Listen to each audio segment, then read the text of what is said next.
السلام علیکم ورحمۃ اللہ وبرکاتہ۔ الحمد للہ الحنان المنان اتقى ولا تظلمون فتیلا، صدق اللہ مولانا العظیم وبلغنا رسوله النبی الامین المتین المختار الکریم، ونحن على ذلك من الشاہدین والشاکرین والحمد للہ رب العالمین۔ بارگاہ رسالت معاب صلی اللہ علیہ وسلم میں درود پاک کا ہدیہ پیش کریں۔ اللہم صلی علی سیدنا و مولانا محمد معدن الجود والکرم وآلہ واصحابہ الکرام وابنہ الکریم وبارک وسلم صلاۃ دائمۃ سرمدا ابدا۔ رب ذوالجلال ارشاد فرماتا ہے، اے محبوب آپ فرما دیں کہ دنیا کا سامان بہت تھوڑا ہے، دنیا کا مال و متاع بہت تھوڑا سا ہے، والآخرۃ خیر لمن اتقى، اور آخرت اس کے لیے بہتر ہے جس نے پرہیزگاری اختیار کیا۔ اس دنیا میں ہم سب آئے ہیں ایک مختصر اور لمیٹڈ ٹائم کے لیے آئے ہیں، اور جس نے اس دنیا کو اپنی ہمیشگی کی زندگی سمجھ لیا وہ سب سے بڑے خسارے میں ہے، اور اسی کے لیے قرآن کہتا ہے والعصر ان الانسان لفی خسر، اور زمانے کی قسم بے شک انسان گھاٹے میں ہے۔ کون سا انسان گھاٹے میں ہے، کون سا انسان نقصان میں ہے؟ جس نے عارضی گھر کو اپنا پرماننٹ گھر سمجھ لیا۔ اور اسی لیے میرے آقا صلی اللہ تعالیٰ علیہ وسلم نے ارشاد فرمایا کن عابری سبیل فی الدنیا کأنک غریب، تو اس دنیا میں ایسے رہ جیسے ایک مسافر رہتا ہے، راستہ چلنے والا، جتنی ضرورت کا سفر کا سامان ہوتا ہے اتنا ہی لیتا ہے اور چل پڑتا ہے، اور سفر میں لمبی چوڑی نیندیں نہیں کرتا۔ ایسا نہیں ہے کہ سویا پڑا رہ جائے ورنہ اس کی منزل ہی نہیں آ پائے گی۔ مسافر اپنے وقت پر اٹھتا ہے اور چل پڑتا ہے، اور سامان بھی کم لیتا ہے کیونکہ سفر میں بوجھ نہیں کرنا چاہیے۔ اور میرے آقا صلی اللہ تعالیٰ علیہ وسلم نے ارشاد فرمایا کہ تمہیں بھی اگر جینا ہے اس دنیا میں تو مسافر کی طرح جیو۔ اور بزرگوں نے فرمایا کہ اس دنیا میں ایسا رہنا ہے کہ کشتی جیسے پانی میں رہتی ہے، کہ تم پورے سمندر میں جی رہے ہو، کشتی پانی میں چلتی ہے نا، لیکن اگر کشتی کے اندر پانی آ گیا تو سمندر میں وہ ڈوب بھی جاتی ہے، لیکن اگر سمندر کشتی کے اندر نہیں آیا، پانی نہیں آیا، تو کشتی صحیح سلامت نکل بھی جاتی ہے۔ اسی طرح سے ایک مسلمان کو حکم دیا گیا کہ تم یہاں اپنی ضرورت کے مطابق سامان لے لو اور چل پڑو، اور اگر اس دنیا میں مگن ہو جاؤ گے تو ڈوب جاؤ گے، غرق ہو جاؤ گے۔ مولانا جلال الدین رومی رحمۃ اللہ تعالیٰ علیہ فرماتے ہیں زمین پر شہد کا ایک قطرہ گرا تھا اور ایک چونٹی اسے چکھنے کے لیے آ گئی۔ ظاہر سی بات ہے میٹھا جہاں پر بھی ہو چونٹیاں ڈھونڈ ڈھونڈ کے آتی ہیں، وہ میٹھے کی دیوانی ہے۔ تو چونٹی آئی، شہد کا جو قطرہ گرا تھا، شہد میں چپچپاہٹ ہوتی ہے، چکناہٹ، تو اس نے کنارے سے ایک چسکی لی، اس سے ایک تھوڑا سا چکھا اور اس کے بعد چلی، لیکن پیٹ بھرا نہیں۔ چونٹی دوبارہ آئی، دوسری جانب سے تھوڑا سا چوس لیا، تیسری جگہ سے چوس لیا، وہ کرتی رہی اور جاتی رہی، پیٹ بھرا نہیں، ہر جگہ سے شہد کے قطرے کو چکھتی رہی۔ اور اس کے بعد چونٹی کے ذہن میں یہ بات آئی کہ شہد کے اس قطرے کے بیچوں بیچ کیا ٹیسٹ ہوگا، کیا مزہ ہوگا، ہم تو کنارے کنارے سے چکھ رہے ہیں۔ تو چونٹی نے اوپر چڑھنے کی کوشش کی، شہد کے قطرے کے اوپر، اور چڑھ گئی۔ بیچ سے اسے مزہ لینا تھا شہد کے قطرے کا، اور جب چڑھ گئی مزہ تو لیا، چکھ تو لیا، لیکن سارے اس کے ہاتھ پیر اس پر چپک گئے، شہد کے قطرے پر اس کے ہاتھ پیر چپک گئے۔ اب وہ نکالنے سے بھی نہیں نکلتے، یہاں تک کہ اسی میں اس چونٹی نے دم توڑ دیا، مر گئی۔ مولانا جلال الدین رومی مثنوی شریف کے مصنف فرماتے ہیں انسان کی یہی مثال ہے کہ دنیا کبھی ادھر سے چکھتا ہے، کبھی ادھر سے چکھتا ہے، اور سوچتا ہے کہ ادھر سے تھوڑا کما لوں، ادھر سے تھوڑا کما لوں، پھر ایک دن اسے احساس ہوتا ہے کہ بڑے بڑے پیسے والے لوگ کتنے ٹیسٹ میں ہیں، کتنے مزے میں ہیں، ذرا اس میدان میں بھی جا کر کے دیکھتا ہوں۔ سیاست میں تو کتنا مزہ ہے، بڑی بڑی اونچی اونچی گاڑیوں میں گھومتے پھرتے ہیں، ہم اس میں بھی جا کر دیکھتے ہیں، بڑی بڑی کمپنیوں میں جا کر کے دیکھتے ہیں۔ تو یہ انسان کی خواہشات اسے دنیا کے بیچوں بیچ لاتی ہے، اور پھر اس کا حشر وہی ہوتا ہے کہ اس کے سارے ہاتھ پیر دنیا میں ایسے ملوث ہوتے ہیں کہ موت آ جاتی ہے اور اسے توبہ کی توفیق بھی نہیں مل پاتی۔ میرے عزیزو، نبی پاک صلی اللہ تعالیٰ علیہ وسلم نے اگر یہ ارشاد فرمایا کہ تمہیں یہاں پر ایک اجنبی کی طرح رہنا چاہیے تو یہ یوں ہی نہیں کہا گیا۔ ہاں، میں اس کا مخالف نہیں کہ آپ کو کمانا ہی نہیں چاہیے، کماؤ، کروڑ روپے پر ڈے کماؤ، اگر کسی کی اتنی انکم ہے تو میں اس کا مخالف نہیں ہوں، لیکن مال جتنا بھی آئے تمہارے پاس، اس بات کا خیال ہونا چاہیے کہ میرے رب کا سجدہ نہ چھوٹنے پائے۔ اگر اللہ کی عبادت کے ساتھ پر ڈے کروڑ روپے بھی آتے ہیں تو اللہ کی نعمت ہے تمہارے لیے، اللہ تعالیٰ کی رحمت ہے تمہارے لیے۔ اور اگر 100 روپیہ دن میں آتے ہیں لیکن سجدے اللہ کے چھوٹ جاتے ہیں تو یہی تمہارے لیے زحمت ہے، اللہ سے دوری کا سبب بن گئی تمہاری کمائی۔ قرآن کہتا ہے قُلْ إِنَّمَا أَمْوَالُكُمْ وَأَوْلَادُكُمْ فِتْنَةٌ، اے حبیب آپ فرما دیں کہ تمہارا مال اور تمہاری اولاد تمہارے لیے آزمائش ہے۔ کیا آزمائش کا مطلب کیا ہے؟ اللہ مال دے کر بھی آزماتا ہے، اولاد دے کر بھی آزماتا ہے۔ بسا اوقات انسان اپنے مال سنبھالنے کے لیے اتنا مصروف ہوتا ہے، اسے نہ اذان سنائی دیتی ہے نہ نماز کا وقت ملتا ہے۔ یہ آزمائش نہیں تو اور کیا ہے؟ دکان میں حساب کتاب اتنا بڑھ گیا کہ اسے 5 منٹ نکالنے کی فرصت نہیں ملی۔ اولاد اللہ تعالیٰ نے دے دیا، اولاد کی محبت نے اسے ایسا غرق کر دیا کہ وہ اپنے بیوی بچوں کے محبت میں مگن ہو کر اللہ اس کے رسول کو بھول گیا۔ تو یہی آزمائش ہے۔ ہاں، اگر تمہارا مال، تمہاری دولت، تمہاری دکان، تمہاری جائیداد، تمہارا بزنس ایسا ہے کہ روز کروڑوں کا ہوتا ہے لیکن اذان بھی سنائی دیتی ہے اور جماعت سے نماز بھی ہو جاتی ہے، تو یہ اللہ کی رحمت ہے تمہاری۔ اسی لیے میرے عزیزو، دنیا میں اگر اللہ کی بارگاہ میں کچھ مانگو تو عثمان غنی کا مال مانگو، عبد الرحمن بن عوف کا مال مانگو، کہ ان کے پاس مال تو آیا تھا لیکن غفلت نہیں آئی تھی، مال تو آیا تھا لیکن نافرمانی نہیں آئی تھی۔ عزیزان گرامی، اس فانی دنیا سے ہم بہت جلدی کوچ کر کے جانے والے ہیں۔ بڑے بڑے لوگ جا چکے اور اچھے اچھے لوگ بھی زیر زمین دفن ہو گئے، اب ہمارا بھی وقت قریب ہے۔ آپ کیا سمجھتے ہیں کہ بڑھاپے میں ہی موت آئے گی؟ موت کی کوئی عمر نہیں ہے، بچوں کو بھی آتی ہے، جوانوں کو بھی آتی ہے، اور اگر کسی کو بڑھاپا مل گیا تو یہ بھی اللہ کی نعمت ہے اس کی، کہ اللہ نے جوانی بھی دی اور بڑھاپا دیا، اس لیے کہ بڑھاپے میں خواہشات کم ہوتی ہیں۔ مولا تعالیٰ بوڑھوں کو پاک و صاف کر کے توبہ کرا کے اپنی بارگاہ میں لینا چاہتا ہے، اس لیے بڑھاپا دیا۔ اور ایک روایت میں یہ بھی ہے کہ جس کا اسلام میں بڑھاپا آ گیا اور اس کی داڑھی سفید ہو گئی، رب تعالیٰ فرماتا ہے اسے عذاب دینے میں مجھے حیا آتی ہے۔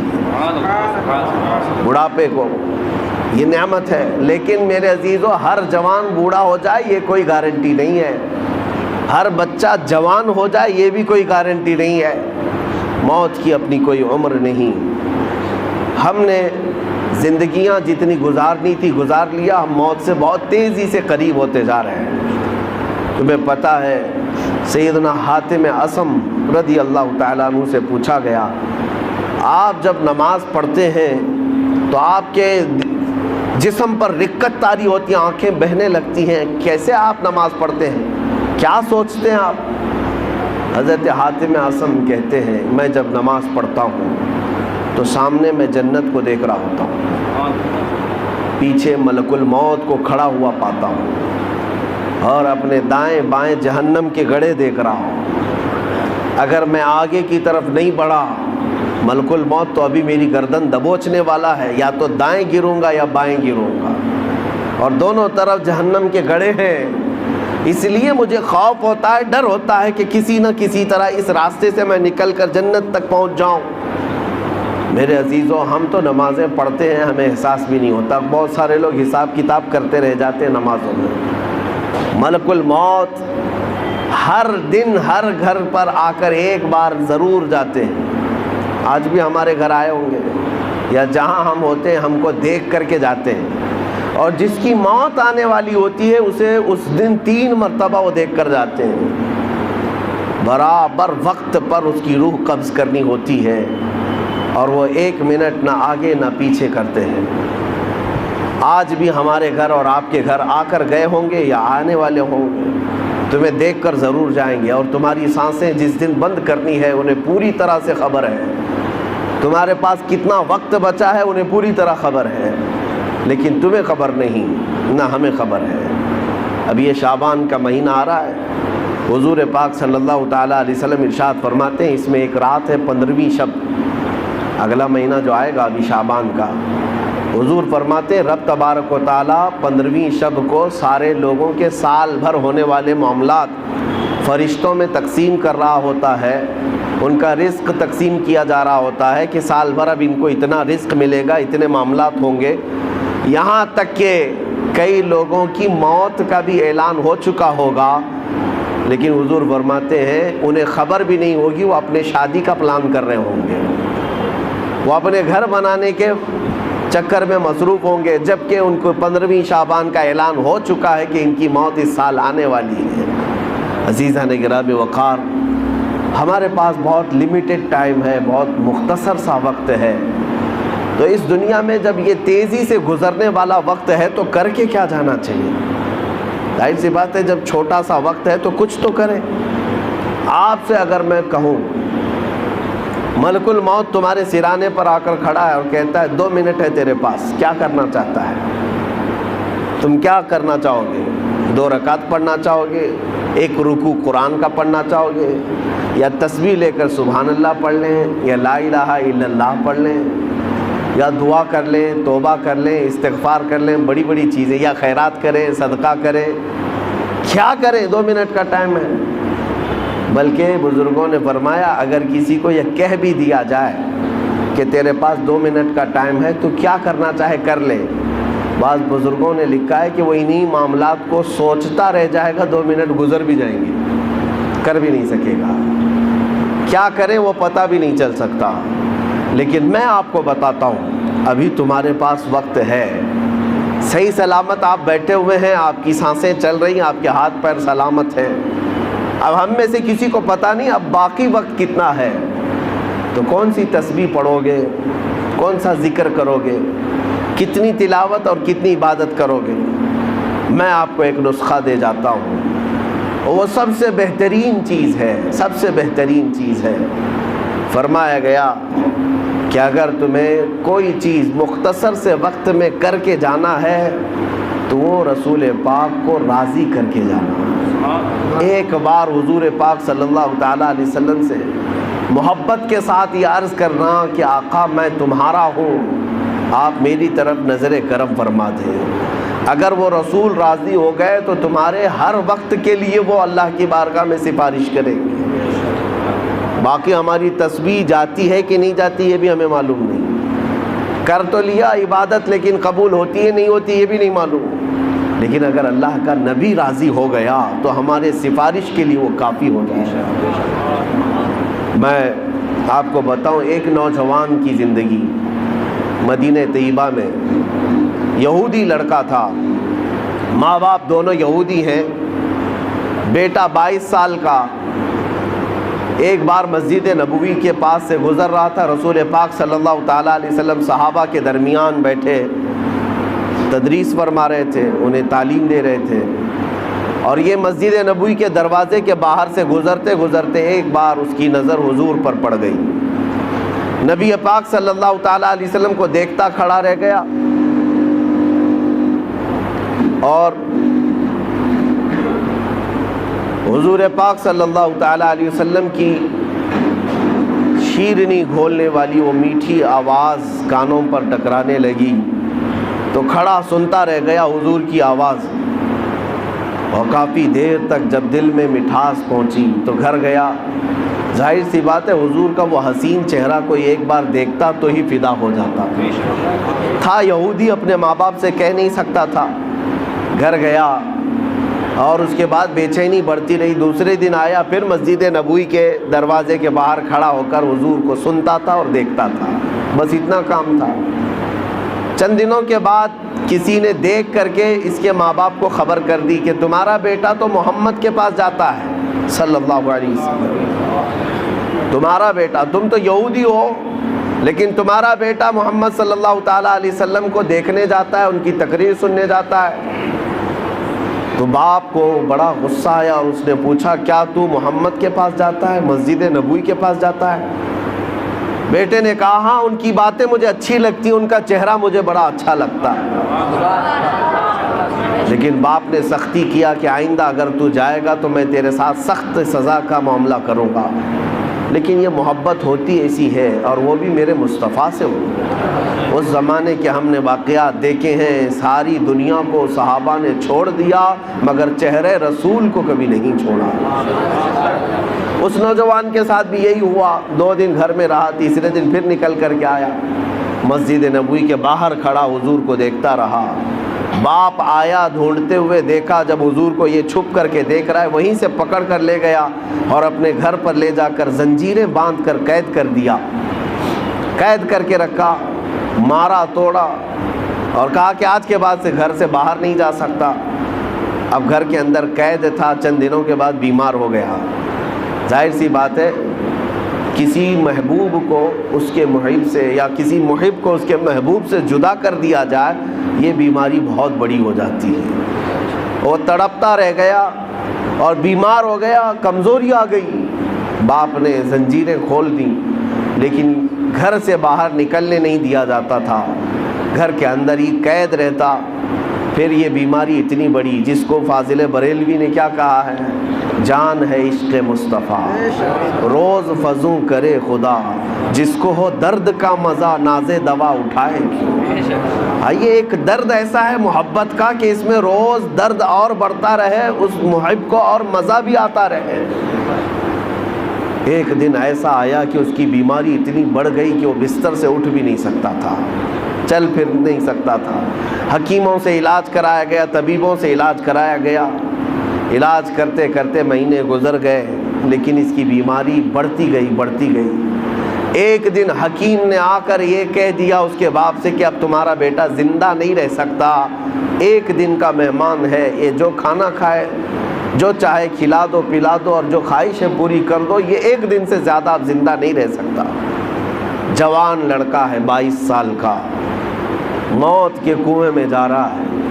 ماں باپ کے دل پر کیا بیتتی ہوگی، رونا دھونا بھی تھا، لیکن بچے کی، بیٹے کی محبت غالب آ گئی۔ بیٹے سے پوچھا بیٹا ہم نے تیرے ساتھ اگر ناانصافی کی ہے تو معاف کر دے، اگر تیری کوئی آخری خواہش ہے، کچھ کھانا پینا چاہتا ہے تو ہمیں بتا دے، ہم تیرے لیے حاضر کر دیں گے۔ اس نوجوان نے بستر پر لیٹے ہی اپنے باپ سے کہا میری ایک ہی خواہش رہ گئی ہے کہ ایک بار پھر سے محمد کا چہرہ دیکھیں صلی اللہ علیہ وسلم۔ باپ پگھل گیا۔ ماں نے بھی کہا لڑکے کی کہ جاؤ، اگر وہ دیکھنا چاہتا ہے تو جا کر ان سے کہہ دو محمد صلی اللہ علیہ وسلم سے کہ وہ ہمارے بیٹے کو ایک بار ملاقات کر لیں۔ تھے تو یہودی، کٹر یہودی، حضور کو بالکل برداشت نہیں کرتے، وہ دشمنی میں تلے رہتے، لیکن آیا وہ یہودی اور محمد صلی اللہ علیہ وسلم کی بارگاہ میں جب حضور صحابہ کے ساتھ بیٹھے ہوئے تھے، یہ فجر کے بعد کا وقت تھا، آیا، آ کر کے وہ روتے ہوئے کہنے لگا میرا ایک بیٹا آپ کی محبت میں دنیا سے جا رہا ہے، ایسا مریض ہو گیا کہ اس کا اب موت کا وقت قریب آ گیا، وہ ایک بار آپ کو دیکھنا چاہتا ہے۔ رسول پاک صلی اللہ تعالیٰ علیہ وسلم اسی وقت اپنی مجلس سے اٹھے، اپنے صحابہ سے کہا چلو میرا ایک دیوانہ دنیا سے رخصت ہو رہا ہے۔ نکل کر کے میرے آقا اس یہودی کے گھر آئے، بستر پر لیٹا ہوا وہ بیمار 22 سال کا نوجوان جس کے جانے کا وقت قریب تھا، سانسیں اکھڑ رہی تھیں۔ حضور سیدھے اس کے سرانے کے پاس جا کر بیٹھتے ہیں اور اس کا سر گردن کی طرف ہاتھ دے کر کے اٹھاتے ہیں تو پورے جسم میں اس کے گرمی دوڑ جاتی ہے۔ میرے آقا صلی اللہ تعالیٰ علیہ وسلم کا لمس پایا ہاتھ کا، جسم کے اندر طاقت محسوس ہوئی اور چہرہ کھل گیا۔ دیکھا، آنکھیں بھر کر کے حضور کے چہرے کو مسکرانے لگا اور کہا کہ میری زندگی وصول ہو گئی، میری زندگی وصول ہو گئی۔ یہ کہتا رہا، میرے آقا نے حضور پاک صلی اللہ تعالیٰ علیہ وسلم کی اتنی بات پر وہ زور سے کلمہ پڑھا اور حضور کی گود میں سر رکھ کر کے اس کی روح پرواز کر کے انتقال کر گیا۔ عزیزان گرامی، لیکن مقام کیا پایا جانتے ہیں؟ صحابیت کا مقام، صحابیت کا مقام۔ صحابی کہتے کسے ہیں؟ غوث اعظم عبد القادر جیلانی رضی اللہ تعالیٰ عنہ سے پوچھا گیا صحابی اور غوث کے مقام میں کیا فرق ہے؟ آپ فرماتے ہیں غوث اور صحابی کی بات کرتے ہو؟ صحابی رسول جن گھوڑوں پر بیٹھ کر جہاد میں جایا کرتے، ان گھوڑوں کے ٹاپ کے نیچے سے جو دھول اڑتی تھی، غوث وہاں بھی نہیں پہنچ سکتا، وہاں تک بھی نہیں پہنچ سکتا۔ اب اندازہ کرو، جو چند لمحوں میں میرے آقا کا دیدار کیا اور غوث سے بھی بڑا مقام پا گیا، کس وجہ سے؟ اسی لیے میں نے اس واقعے کو اس لیے عرض کیا کہ اگر کسی کے پاس زندگی میں تھوڑا سا وقت باقی ہے، تھوڑا سا وقت باقی ہے، اور اگر اسے کچھ کرنا چاہیے تو صرف اتنا ہے، آج لے ان کی پناہ، آج مدد مانگ ان سے، آج لے ان کی پناہ، آج مدد مانگ ان سے، کل نہ مانیں گے قیامت میں اگر مان گیا۔ اعلیٰ حضرت نے فرمایا پھر قیامت میں تو ہر کوئی حضور کو ماننے لگ جائے گا، جو مقام و مرتبہ وہاں پر دیکھے گا ہر کوئی کہے گا یہ میرے آقا ہیں، لیکن کمال یہ ہے اے مومن آج تو ان کے قدموں میں آ جا، آج تو ان کا ہو جا۔ ہمارے پاس مختصر سی زندگی بچی ہے میرے عزیزوں، دنیا کو ہم الوداع کہنے والے ہیں، نہ جانے کتنے جنازے ہم نے اٹھائے اور کتنی قبروں میں ہم نے لوگوں کو دفن کیا، ہم نے اپنی آنکھوں سے دیکھا اور کتنے لوگوں کو مٹی بھی دیا۔ کیا یہ حقیقت نہیں ہے؟ کیا یہ حقیقت نہیں؟ قرآن یہ کہتا ہے الہاکم التکاثر حتی زرتم المقابر۔ اللہ تعالیٰ فرماتا ہے یہ دنیا کی ہر چیز کی کثرت نے تمہیں غافل کر رکھا ہے، مال کی کثرت، کھانے کی کثرت، پہننے کی کثرت، اولاد کی کثرت، مرتبوں کی کثرت، خواہشات کی کثرت، یہ زیادتی نے تمہیں غافل کر رکھا ہے، اور اس غفلت سے اگر آزاد ہونا ہے رب تعالیٰ فرماتا ہے جاؤ قبروں کو دیکھاؤ، حتی زرتم المقابر، یہاں تک کہ تم قبروں کو دیکھاؤ۔ کیوں قبروں کو دیکھنے کا حکم دیا گیا؟ جا کر دیکھنا وقت کے بڑے بڑے پیسے والے وہاں پر لیٹے ہوئے ہیں، وقت کے بڑے بڑے لیڈر جو تھے وہ بھی لیٹے ہوئے ہیں، جن کی پہلوانی کے چرچے ہوا کرتے تھے وہ بھی زیر زمین دفن ہے، اور زیادہ دن تک نہ جسم سلامت ہے نہ چہرہ سلامت ہے۔ قبروں میں جانے کے بعد اکثر تو کیڑے مکوڑوں کی غذا بنا دیے جاتے ہیں۔ میرے عزیزوں، ہمارے ساتھ بھی اس دنیا سے جانے کے بعد ایک نئی زندگی کا سامنا کرنا ہے۔ کبھی تم سوچتے ہو آج 10 بائی 10 کے روم میں ہمیں نیند نہیں آتی، ایک چوڑے اور لمبے پلنگ پر ہاتھ کسی سے ٹکرائے تو ہماری نیند میں خلل ہوتا ہے، لیکن جس دن ہمارے عزیز ہمیں کفن میں باندھ کر چھوٹی سی قبر میں سلا کر کے آتے ہیں، کروٹ لینے کی بھی جگہ نہیں ہوتی، نہ ہمیں تکیہ دیا جاتا ہے، نہ چادر دی جاتی ہے، نہ چٹائی بچھائی جاتی ہے، کچھ نہیں، اور ننگی زمین پر لٹا کر کے ہمیں، اور وہ بھی مٹی کا ڈھیر ڈال کر کے آ جاتے ہیں۔ کبھی احساس کیا اب کتنے دن کے لیے تمہارے گھر والے سلا کر کے آ رہے ہیں یہ بھی تمہیں پتہ ہے؟ میاں 1 دن کے لیے، 2 دن کے لیے، 3 دن کے لیے ہم میں سے کسی کو پتہ نہیں جب ہمیں دفن کر کے آتے ہیں اگلے 500 سال سونا ہے کہ 600 سال سونا ہے، لیکن سونا اسی میں ہے۔ اور حالات کیا ہوں گے، حالات کیا ہوں گے پتہ ہے؟ بزرگوں نے فرمایا جب تمہارے اہل خانہ تمہیں دفن کر کے جاتے ہیں تو 3 دن نہیں گزرتے کہ تمہاری ناک سے اور کان سے اندر کی چیزیں باہر آنا شروع ہوتی ہیں، ہمارے پیٹ کا گودا باہر آنا شروع ہو جاتا ہے، اور 8 دن نہیں گزرتے کہ پیٹ پھٹ جاتا ہے، انتڑیاں باہر نکل آتی ہیں، تعفن ہو جاتا ہے قبر کے اندر، اور اچانک مٹی سے کیڑے پیدا کر دیے جاتے ہیں جو جسم کے ان اعضاء کو کھانے لگ جاتے ہیں۔ 40 دن گزرنے کے وقت اس کے جسم کا گوشت تک کھینچ لیا جاتا ہے، میرے عزیزوں یہ ہماری حقیقت ہے، یہ ہماری حقیقت ہے۔ میں کبھی کہتا ہوں نوجوانوں سے جو جم میں جا کر اپنی باڈی بنانے میں گھنٹوں صرف کرتے ہیں، اپنی باڈی بنانے میں، اپنا چہرہ بنانے میں، تمہیں پتہ ہے مولا کائنات علی مرتضیٰ رضی اللہ تعالیٰ عنہ ایک دن قبرستان گئے اور قبر والوں کو سلام کیا، السلام علیکم یا اہل القبور، اور پھر پوچھا ہے قبر والے تمہارا کیا حال ہے؟ آپ کے ساتھ ایک تابعی حضرت سعید ابن مسیب تھے، وہ کہتے ہیں میں حضرت علی سے پوچھ رہا تھا کیا یہ قبروں والے آپ کو جواب دے رہے ہیں؟ حضرت علی کہتے ہیں ہاں وہ قبر والے جواب دے رہے ہیں، میں سن بھی رہا ہوں۔ یہ سب کے بس کی بات تو ہے نہیں۔ اس کے تھوڑی دیر کے بعد حضرت علی رونے لگ گئے، آنکھیں بھیگ گئیں۔ ان کے ساتھ موجود تابعی نے پوچھا کہ کیا جواب دیا قبروں والوں نے؟ مولا کائنات حیدر کرار شیر خدا رضی اللہ تعالیٰ عنہ فرماتے ہیں میں نے ان سے پوچھا تو قبروں والے کہتے ہیں اے علی ہمارا کیا حال پوچھتے ہو؟ جس چہرے کو ہم گھنٹوں سجایا کرتے تھے اس چہرے پر اللہ نے بچھو چھوڑ دیے اور وہ ہمیں ڈنک پہ ڈنک مارتے ہیں۔ جن بالوں کو ہم بار بار سجایا کرتے تھے ان میں خون اور پیپ بھر دیا گیا ہے۔ ہمارے جسم کے اوپر سے چمڑیاں ادھیڑ دی گئی ہیں اور گوشت کی سڑن پیدا کر دی گئی ہے، اور وہ قبروں والوں کے حالات حضرت علی سنتے سنتے رونے لگ گئے۔ وقت کے صحابی داماد رسول قبر کے ذکر سے رو پڑتے تھے۔ میرے عزیزوں آج ہماری کیا حالت ہے؟ ہماری آنکھیں تک نہیں بھیگتی، ہمارا دل تک موم نہیں ہوتا۔ خواہشات نے ہمیں اتنا مصروف کر دیا ہے کہ اپنا آخری سفر بھی بھول بیٹھے، جبکہ تمہیں پتہ ہے تم ہماری تقریر سنو یا نہ سنو، کسی کا بیان سنو یا نہ سنو، تمہیں تو موت آنی ہے اور تمہیں لے جایا جائے گا۔ اس بات کو مانو یا نہ مانو، تمہارے نہ ماننے سے، تمہارے انکار کرنے سے تمہاری موت کے آنے میں کوئی فرق نہیں پڑے گا۔ موت تو آنا ہے، تم ہزار اختلاف کرو مجھ سے، ہزار مجھے گالیاں دے لو، لیکن موت تو آنی ہے میرے عزیز، موت تو آنی ہے۔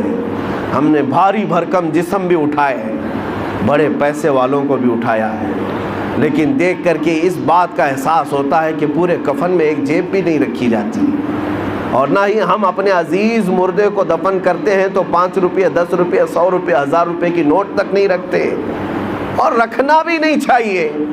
لیکن مومنوں کا یہ عقیدہ ہے کہ ہم ایک سکہ بھی قبر میں اپنے باپ کو نہیں دیتے۔ کیوں؟ سب کو پتہ ہے کہ یہاں یہ سکہ نہیں چلنے والا، یہ دوسری دنیا ہے، یہاں انصاف دوسرا ہوگا، یہاں ملائکہ آئیں گے اور وہ نہ رشوت لینے والے ہیں اور نہ سفارش تمہاری لینے والے ہیں۔ یفعلون ما یؤمرون، وہ اتنا ہی کریں گے جتنا ان کو حکم دیا جائے گا۔ اے میرے عزیزوں وقت بہت کم رہ گیا ہے، وقت بہت کم رہ گیا ہے، اور اب تک ہمارے پاس ایسی کوئی چیز نہیں جس کو لے کر کے ہم قبر میں جائیں۔ مجھے ایک واقعہ بار بار جھنجھوڑتا ہے۔ ممبئی کی سرزمین پر ہمارے ایک حاجی صاحب، بڑے پیسے والے، پرہیزگار آدمی بھی ہیں، لیکن اپنے بیٹے کو انہوں نے بچپن سے، اکلوتا بیٹا تھا، کانوینٹ میں پڑھایا، انگلش میں پڑھایا، اور بہت ٹاپ کی کالج یونیورسٹی میں پڑھا، یہاں تک کہ اسے لندن بھی پڑھنے کے لیے بھیجا تھا۔ 24 سال کا یا 25 سال کا لڑکا تھا، اچانک بون کینسر ہو گیا۔ بون کینسر ایسا ہوا کہ پتہ ہی نہیں چلا، 6 مہینے کے بعد پتہ چلا کہ یہ 3rd سٹیج پر ہے، کچھ کر ہی نہیں سکتے تھے۔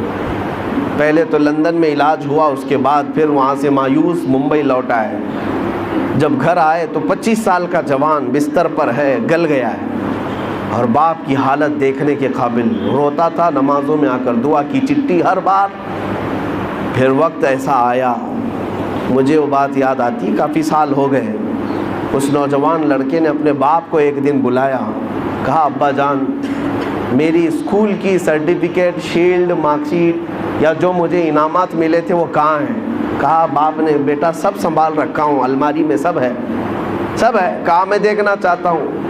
اس کی 7ویں کی، 10ویں کی، 12ویں کی، اور جو اس نے مسابقے، جو کمپٹیشن میں شیلڈ لیے تھے وہ سب رکھی ہوئی تھی۔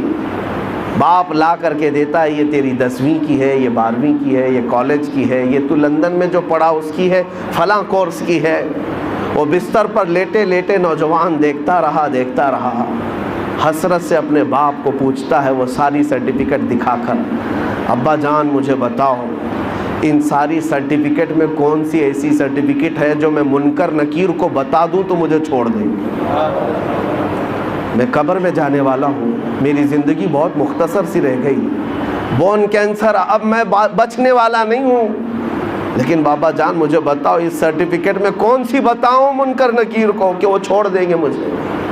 باپ کہتا ہے میرے پیروں تلے زمین کھسک گئی، میں نے آج تک یہ سوچا بھی نہیں تھا، میں نے اپنے بچے کو قرآن اور حدیث کی تعلیم تو نہیں دی تھی، مختصر قرآن تو پڑھایا تھا، لیکن کوئی سورہ بھی اسے یاد نہیں تھی، اس لیے کہ اسکول کالج ٹیوشن اور لندن اسی میں رہ گیا پیسے خرچہ کرتے کرتے، اور آج دنیا سے میرا بیٹا 24 سال کی عمر میں جا رہا ہے، اسے کوئی سورہ یاد نہیں ہے۔ اور اس لڑکے نے وہ میسج دیا تھا، بابا جان یہ میسج پہنچا دینا مولانا صاحب کو کہ اللہ نے اگر کسی کو بیٹا دیا ہے تو صرف دنیا میں ایسا اسے گھوڑا نہ بنائے، ایسا گھوڑا نہ بنائے ریسنگ کا گھوڑا کہ صرف دوڑتا رہ گیا، اسے خبر ہی نہیں ہے اس کی آخرت کا کیا ہونا ہے۔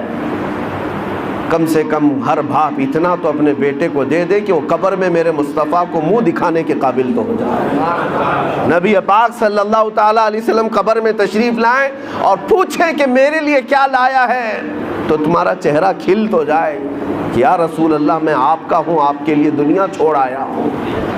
لیکن ہماری اتنی حیثیت نہیں کہ جا کر کے کہہ دیں۔ آج تو حالات ایسے ہیں کہ کل میں پوچھتا ہوں، قیامت کے دن ہم سے سوال ہوگا، آپ سے سوال ہوگا۔ اے نوجوانوں، اللہ تبارک و تعالیٰ اگر جوانی کے بارے میں تم سے یہ سوال کرے کہ تیری 25 سالہ زندگی تھی، جب تو 20 سے 25 سال کا تھا، 25 سے 30 سال کا تھا، تیرے پاس طاقت تھی، قوت تھی، تو جوان تھا، اس وقت تو کیا کر رہا تھا؟ رب تبارک و تعالیٰ کے ہاں ہر دن کا سوال ہونے والا ہے، اتنی بات یاد رکھو۔ حدیث میں ہے، میرے آقا صلی اللہ علیہ وسلم فرماتے ہیں اس وقت تک میدان محشر سے کوئی ہٹ نہیں سکتا جب تک اپنی جوانی کا حساب پورا نہیں دے گا، دینا ہوگا۔ تم سے اگر یہ پوچھا جائے، رب تعالیٰ اگر یہ پوچھ لے، جب میرے نبی کی شان میں گندی گالیاں دی جا رہی تھی، اے جوان تو کیا کر رہا تھا؟ کیا تم یہی جواب دو گے کہ رات بھر میں گیم کھیل رہا تھا؟ اے اللہ تیرے نبی کو جب گالیاں دی جا رہی تھی، توہین کی جا رہی تھی، تو میں تو کرکٹ کھیل رہا تھا، فٹ بال کھیل رہا تھا، جیم پہ جا رہا تھا، دعوتیں اڑا رہا تھا، برتھ ڈے منا رہا تھا، یہی جواب دو گے؟ ہمارے پاس ہے کیا چیز؟ ہے میرے عزیزوں، میرے نبی کی امت ہو آپ، ہونا تو یہ چاہیے کہ حضور کی شان میں توہین سن کر کے ہر کھانا پھیکا لگنے لگ جائے، نیند اور چین اور سکون غارت ہو جائے کہ جب ہمارے مصطفیٰ کریم کی عزت سلامت نہیں ہے تو پھر میری عزت کی کیا بات کی جائے۔ بہرحال آج احساس میں دلانے آپ کے سامنے کھڑا ہوں، اب فیصلہ آپ کے ہاتھ میں ہے۔ ایک چیز میں بتا کر کے رخصت ہو جاتا ہوں، جنازہ اٹھے گا اپنا، ہمارے گھر سے نکلے گا، کس میدان سے نکلے گا پتہ نہیں ہمیں، لیکن اتنی بات معلوم ہے کہ قبرستان جانے سے پہلے جنازہ یہ سب کے ساتھ ہوگا، سب کے ساتھ ہوگا۔ ابھی قبرستان پہنچا نہیں ہوتا کہ پوری قبر کے مردے کھڑے ہو جاتے ہیں۔ اگر کوئی غلط آدمی کا جنازہ آ رہا ہے، گنہگار کا آ رہا ہے، تو وہ کھڑے ہو جاتے ہیں اور کہتے ہیں اے رب ذوالجلال اسے ہمارا پڑوسی نہ بنا، اسے اس قبرستان میں داخل ہونے نہ دے، اس لیے کہ آج وہ آئے گا، دفن ہوگا، اس پر تیرا عذاب ہوگا، جس کی وجہ سے ہم سب کا چین اڑ جائے گا۔ مردے کھڑے ہو کر کے پناہ مانگتے ہیں اللہ کی بارگاہ میں کہ ایسا منحوس شخص اس قبرستان میں نہ آنے پائے۔ لیکن ایک موت ایسی بھی ہے کہ میرے مصطفیٰ کو راضی کر کے دنیا سے گیا، خواہشات کو ٹھوکر مار کر کے گیا، اپنی نمازیں، سجدے اور ذکر و اذکار لے کر کے گیا، تب بھی قبرستان کے مردے کھڑے ہوتے ہیں اور عرض کرتے مولا جو جنازہ آ رہا ہے اسے ہماری قبر کے بغل میں دفن ہونے کی اجازت ہے، اس لیے کہ آج سے تو اس پر اپنی رحمت کے دروازے کھولے گا، ان بارشوں کی چھینٹیں ہماری قبروں پر بھی پڑیں گی۔ فیصلہ تمہارے ہاتھ میں ہے، کس جنازے میں لیٹ کر جانا چاہتے ہو؟ فیصلہ تمہارے ہاتھ میں ہے کہ لوگ تمہارا استقبال کریں یا تم سے پناہ مانگیں۔ اور اتنی بات نہیں، اس مسجد میں آج نماز پڑھنے آئے ہو، سجدہ کر کے جاؤ گے۔ پتہ ہے آپ کو، یہ بھی روایت میں ملتا ہے کہ جس دن تمہارا انتقال ہوگا، مسجد کا وہ ٹکڑا تمہاری جدائی میں رونے لگ جائے گا۔ جہاں تم سجدہ کرتے تھے، اللہ کی بارگاہ میں روتا ہے کہ مولا کیا وہ بندہ چلا گیا جس کے سجدوں سے مجھے سکون تھا؟ آسمان کا وہ دروازہ جس سے تمہارا رزق اترتا تھا، وہ دروازہ تمہاری جدائی کے غم میں روتا ہے کہ مولا وہ بندہ چلا گیا جو تیرا ذکر کرتا تھا۔ لیکن ایک بات یہ بھی یاد رکھو، جنہوں نے گناہوں سے اس زمین کو لال کر دیا ہے، اپنی نافرمانی سے دھبے بٹھا دیے ہیں زمین پر، کبھی نشہ کے ذریعے سے، کبھی زنا کے ذریعے سے، کبھی چوری کے ذریعے سے، اپنی خواہشات سے اس زمین کو رنگیلا کر دیا، جس دن اس کی موت ہونے والی ہے، زمین کے وہ سارے حصے اللہ کی بارگاہ میں کہتے مولا تیرا شکر ہے، اس بوجھ کو تو نے ہم سے دور کر دیا، اس بوجھ کو تو نے ہم سے ہٹا لیا، تیرا شکر ہے۔ یہاں تک کہ زمین پھر پکار کر کہتی ہے مولا اسے تو میرے سینے میں دے دے، میں اس کے سارے غرور کو ایسا توڑوں گی کہ ایک رات میں اسے یاد آ جائے۔ قبر جب دباتی ہے، میرے آقا فرماتے ہیں ان ضغطۃ القبر حق، حضور فرماتے ہیں قبر کا جھٹکا دینا حق ہے، کسی سے نہیں چھوڑے گی، اور تمہیں بتائے گی کہ تم جس طرح سے اکڑ کر چلتے تھے تمہاری اصل حقیقت کیا ہے۔ اے میرے عزیزوں، آخرت کو یاد کرو، اپنے آخری سفر کو یاد کرو، اور اسی میں تم اصلاح بھی پاؤ گی۔ بڑی بڑی تقریریں سن لینا، ہو سکتا ہے اثر نہ ہو۔ میرے آقا نے فرمایا دو چیزیں میں تمہارے درمیان نصیحت کرنے والی چھوڑ جا رہا ہوں، اگر یہ دو چیزوں سے نہیں سدھر سکے تو پھر تیسری کوئی چیز سدھار بھی نہیں پائے گی۔ وہ دو چیزیں کیا ہیں؟ میرے آقا فرماتے ہیں قرآن تمہارے درمیان نصیحت کرتا رہے گا، اور ایک موت تمہیں سمجھاتی رہے گی، تمہارے عزیزوں کی موت، تمہارے رشتہ داروں کی موت، تمہارے دوستوں کی موت، تمہارے ماں باپ بھائی بہنوں کی موت تمہیں بار بار سمجھاتی رہے گی۔ ہم جا رہے ہیں، پیچھے تجھے بھی آنا ہے، جتنی جلدی ہو سکے توبہ کر لے۔ عزیزان گرامی وقار، آخری میری یہ بات ہے، مولانا روم ایک بات فرماتے ہیں، ایک آدمی نے طوطا پال رکھا تھا، طوطا پالا تھا، اور وہ طوطے کو اس نے لا الہ الا اللہ سکھایا تھا۔ کچھ طوطے بولنے والے بھی ہوتے ہیں نا، بولنے والا طوطا تھا، اس کو لا الہ الا اللہ سکھایا تھا۔ وہ طوطا بڑی صاف انداز میں لا الہ الا اللہ لا الہ الا اللہ دن بھر کہتا رہتا تھا۔ ایک دن پنجرے سے باہر نکلا طوطا، گھر میں ایک بڑا بلہ آیا، اور بلے نے جھپٹا مارا، اس کی گردن کو پکڑ لیا، اور جیسے ہی جھپٹا مارا طوطا ٹائیں ٹائیں ٹائیں ٹائیں کرنے لگ گیا۔ دم زدن میں بلے نے اس کو پھاڑ کر رکھ دیا، مر بھی گیا طوطا۔ اب پالا ہوا طوطا تھا، مر گیا، ٹائیں ٹائیں ٹائیں ٹائیں کرتا گیا۔ اب وہ طوطے کا مالک دیکھ کر کے حیرت میں آ گیا۔ ایک تو طوطے کے مرنے کا غم تھا، لیکن اس سے زیادہ اس کی ہچکیاں بلند ہو گئیں۔ لوگ آئے کہنے لگے ایک طوطے کی موت پر اتنا کیا غم کرتا ہے، دوسرا طوطا پال لے، اسے سکھا دے، پھر وہ بولے گا۔ اس نے کہا طوطے کی موت اور طوطے کا پالنا یہ اہم بات نہیں، توجہ چاہتا ہوں۔ وہ کہتا ہے میں نے اس کو لا الہ الا اللہ سکھایا تھا، بولتا تو تھا لا الہ الا اللہ، لیکن جب بلے نے پنجہ مارا اس پر تو اس وقت میں نے دیکھا طوطا اپنی اصلی آواز نکالنے لگا، ٹائیں ٹائیں ٹائیں ٹائیں۔ کاش جس وقت طوطے کو بلے نے پکڑا تھا اس وقت وہ لا الہ الا اللہ بول رہا ہوتا، جب وہ ختم ہی ہو چکا تھا۔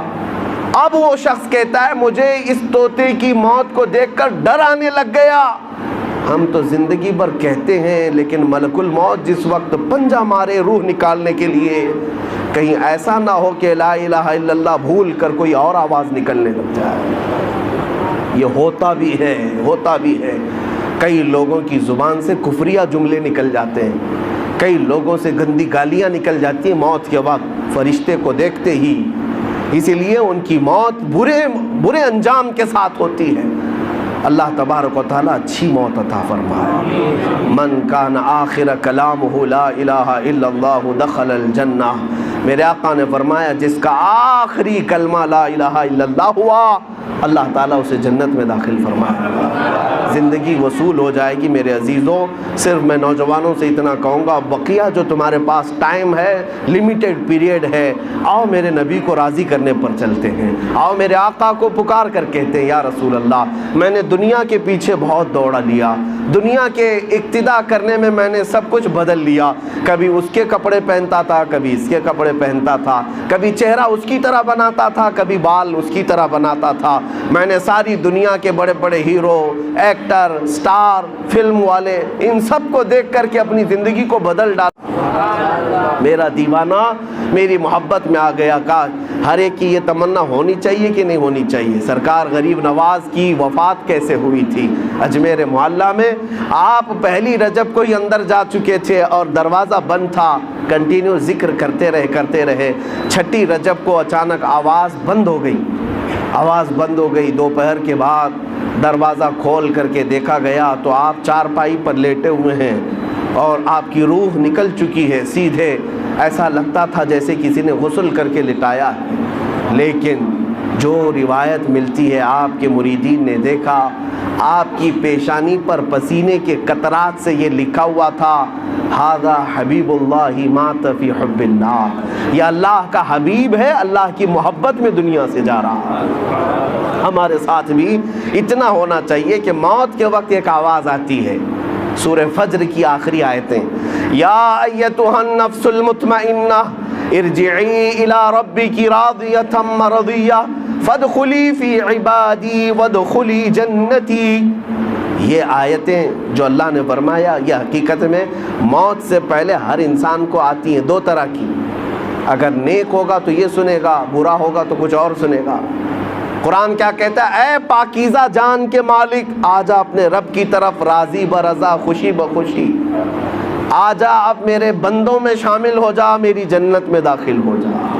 مرنے سے پہلے پکارا جاتا ہے، لیکن کچھ لوگ وہ ہوں گے جن کو مرنے سے پہلے آواز آتی ہے، یا ایتھا النفس الخبیثہ، اے خبیث روح کے مالک، نکل اس بدن سے مجبوری میں، خوشی سے تو کبھی نہیں نکلے گا، مجبوری میں نکل جا۔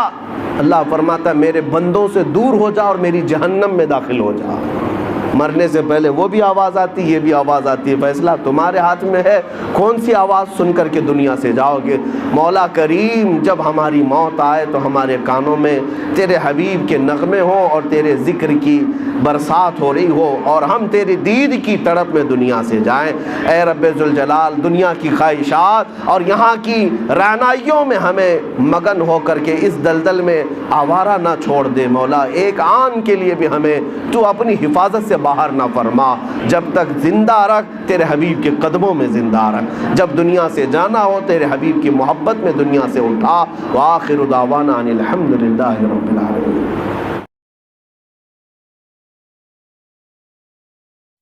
مسلکے اعلیٰ حضرت سلام